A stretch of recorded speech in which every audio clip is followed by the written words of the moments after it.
Welcome back to Management Decision Tools. In this session, we will continue our analysis on the sensitivity report as returned by Excel. And in this particular session, we will focus on the column called reduced cost. All right, reduced cost.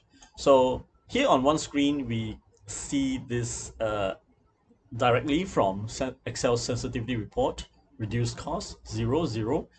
And here we see the slide on reduced cost and its definition. So what's reduced cost? The reduced cost, allow me to just read from the slide, just to reinforce understanding, is 0 in the optimal solution, and it is the amount that the objective function coefficient would have to be reduced by before this variable could assume a positive value. So let's say that again. The reduced cost, that is this zero amount, this value indicated by Excel here in E9, right? This amount is the amount the variable D, for example, the objective function coefficient, that is 10, all right, this value 10 has to be reduced by, so 10 minus whatever value is in reduced cost. Remember, Excel can also produce a negative reduced cost, right? But if it is positive, it is 0. If it is negative, just take the objective coefficient 10 here, minus by whatever numerical value is presented under the column reduced cost. And what does that do to us? This amount in the reduced cost will be necessary, right? So coefficient 10 must minus by the reduced cost amount, so that when you click the solver button again and you get the optimal solution, you will find that this variable D now contains a positive value, not even 0, positive, right? Non-zero, positive value as its optimal solution value. Okay, pretty intricate, but also profound. Right now, is our optimal solution for D positive? Answer is yes, right? It's non-zero and it can't be negative, so it is positive. And because it is already positive, there is no need to adjust the coefficient anymore to make it positive because it is already positive. So that is why Excel communicates that understanding to us by saying that objective coefficient 10 needs to minus by nothing, 0, and when you click solver, it will already produce a non-negative, a positive value for this variable D. Okay, so reduce cost. Now, that's the mathematical behavior. You kind of understand that, just execute it mechanically and forget about the notion of why is it called reduced cost? Why is it cost? Why is it reduced? Just take it as a label, right? Just a label. And we know how to calculate it and the mathematical effect. The question is, in real life, what has that got to do with business, right? Now, example, suppose after solving, clicking solver, the objective function value, the optimal solution, suggests to have 0D and 17.5p. Suppose that is actually the outcome, all right?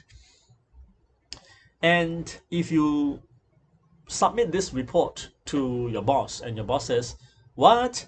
Not produce any deluxe bike, but only focus on production of professional bikes, then what are we in the market? We'll be known as professional sports bike. That's not really in our company's direction. We really want to go into more, designer and deluxe bike kind of market segment. So can we not have 0 for our deluxe bike production? Can you go back and work it out again? And you go, okay, so what should I do, right? And if you have a reduced cost guidance, at which point, because the final value is 0, reduced cost will not be 0. It will be either positive or negative, depending on whether you are maximizing, minimizing, or whatever is necessary for the number to make it right, such that when you adjust the coefficient, reduce it by the reduced cost amount, and solve it again, you will get a sort of a non-zero value. Okay, so that would be our sort of understanding. So typically in a 2 by 2 two variable situation, it is difficult to see reduced costs being non-zero. So let's go to a 3 variable situation. All right. So here we have this what the book calls it the modified parking, and there are 3 variables. Sort of a scenario of this leather bag production company producing small, deluxe, and large bags. Yeah, and the coefficients are given, and the constraints are these. There are limited cutting, dyeing hours, sewing hours, finishing. So they are all labor hours, right? In 4 different departments. And small, deluxe, large bags, they take up different amounts of labor hours in each department. And producing how much? 10, 9, and $12.85 of profits per bag sold. Good. So now we don't need this model anymore, and we can focus on the working numbers. So here they are, right? When we click solver, we get Excel telling us make 280 small bags, 0 deluxe bags, and 428 large bags, thereby making a total of $8,300 per week of production, for example. Okay, so this part we understand.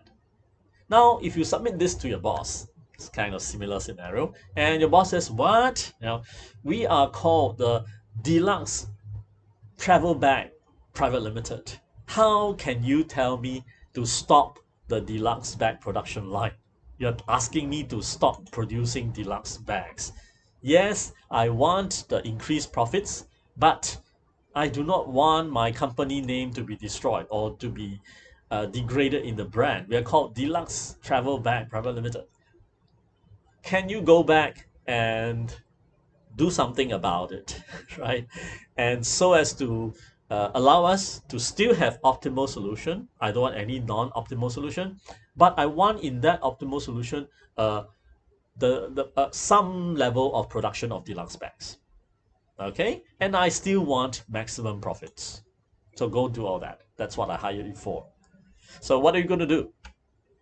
Now, you might spend the whole night analyzing the numbers, and you say, wow, okay, let me see. All right, don't get panicky. Just think through. I can do this, I can do this. And you say, okay, because deluxe bags are taking up 1 unit of cutting and dyeing time, the most expensive, right, of them all, and yet not producing enough profits. In fact, the lowest profit. So despite it being called deluxe, it's not generating enough profit for the company. That's why Excel is suggesting that we don't do that. Okay, so that makes sense.